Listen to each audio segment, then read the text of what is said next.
Growing up as a kid, I remember always looking up to my older cousins. I mean, they were just so cool. They could swim faster than me whenever we raced. They could do all sorts of crazy tricks on the trampoline that I couldn't do. And they'd always beat me at this one video game called Super Smash Bros. Brawl. They were my heroes, and my goal in life is to become just like them, to become someone cool. Now, fast forward to the months right before middle school when we got our green registration slips. Without any knowledge of what was going on, my mom signed me up for the choir. I mean, me in the choir? I could barely sing Happy Birthday, much less sing in a choir. But my mom, being smart of us too, managed to persuade me to join the choir. So after my first few months in choir, we started learning about different voice parts. And what I learned was that I was a bass. You know, the guys who've seen the deep, low notes that make the ladies swim? Yeah, that was me. But over the next few years, what I didn't realize is that my voice would change. And what happened was I transitioned from being a bass to a tenor.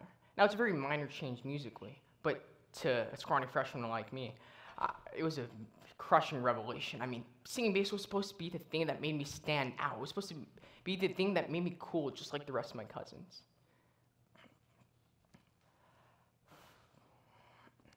And if I didn't have that, then what did I have? So what I didn't realize was that I was trying to play a part that I wasn't meant to play. And it took me a few years to see the wisdom in this one reminder that our choir teacher constantly gives us, that we're all different types of instruments. Some of us are clarinets, some of us are trumpets, French horns, violins, cellos, you name it. But the point is that if you're a clarinet, you shouldn't try to be a trumpet, because in the end, you're made out of different materials, right? You weren't made to be the trumpet. And in this choir, we need all sorts of different types of instruments. I was that clarinet trying to be a trumpet. I got so caught up in trying to be cool and trying to stand out and trying to match up with the rest of my cousins that I lost sight of myself. I lost sight of the role that I was assigned to play. And society's constantly telling us to follow our hearts, to do what makes you happy. But the thing is, our feelings are fickle. They're constantly changing, they're subject to change, and they're generally unstable. And thus, we cannot rely on our emotions to define what we do in our lives. So, after realizing this in my sophomore year, what I had to do was I had to make a conscious effort to change. And what I did was I attempted to embrace the role my choir director gave me, the role that I was designed to play. And in doing so, I managed to discover and acknowledge a part of my voice that I never would have seen on my own. True happiness came to me when I embraced the role I was designed to play and started pushing away the selfish desires to be cool, to be something that I was not. Music is a powerful metaphor for the way we live life. I mean, we can see the universal reach and appreciation for music in the rise of K-pop in America and in the widespread popularity of America throughout the globe. And in order to find the same harmony that we see in music and musical melody in our own lives, what you need to do is to be you to belong.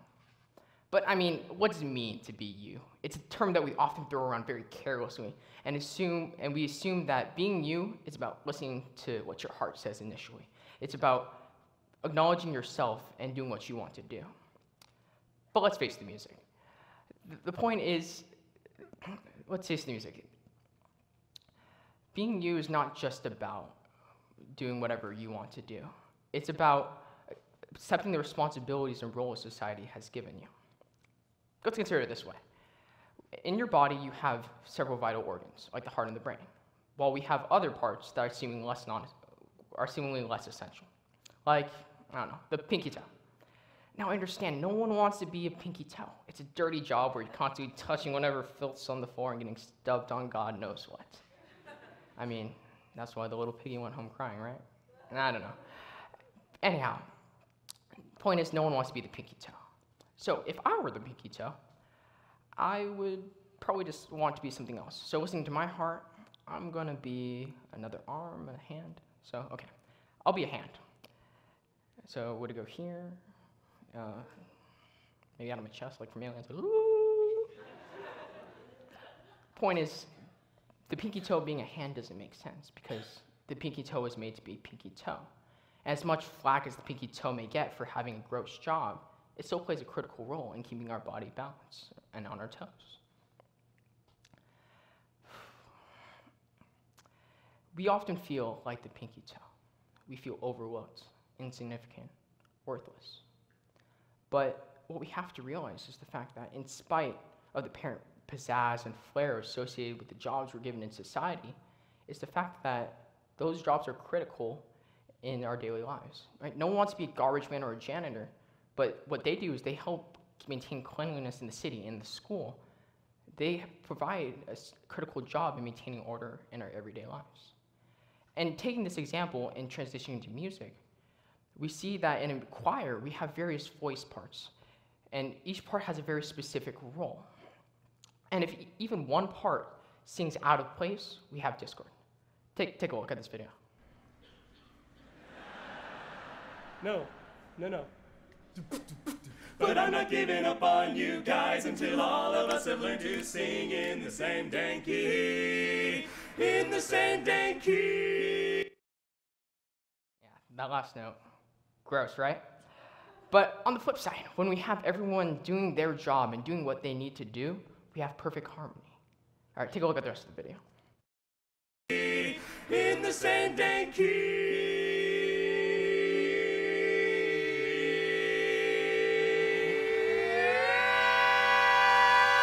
First try. Oh. There is so much more power when we perform in unity. When I first joined choir, I wanted to be the main soloist. I wanted to be that stand-up singer, that guy. But over time, over my past 5 years in choir, what I've realized is that there's immense value in being a background singer. Because in that role, you get the privilege of standing behind not only a great number of singers, but also amplifying and supporting their singing. And together, singers can create a song a whole that's truly greater than the sum of its parts. In my choir, we have not only a diverse set of singers, we have a diverse set of people. On one hand, we have a 6'4" starting point guard and a 210-pound wrestler. And on the other hand, we have an operatically trained singer who's also an acting virtuoso. We have a social rights advocate. We have an IB nerd. But in spite of our differences, in spite of our difference in opinion, in background, and in voice, we are united by the power of music. We are united by something that's far greater than ourselves, far greater than our individual capabilities. We see in music unity and the necessity to adhere to our assigned roles, because without those assigned roles, we would devolve into chaos and discord. And to close, I'd like to show you one last video of my choir and I singing a song called Sisi ni Moya, which translates from Swahili to We Are One.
Thank you.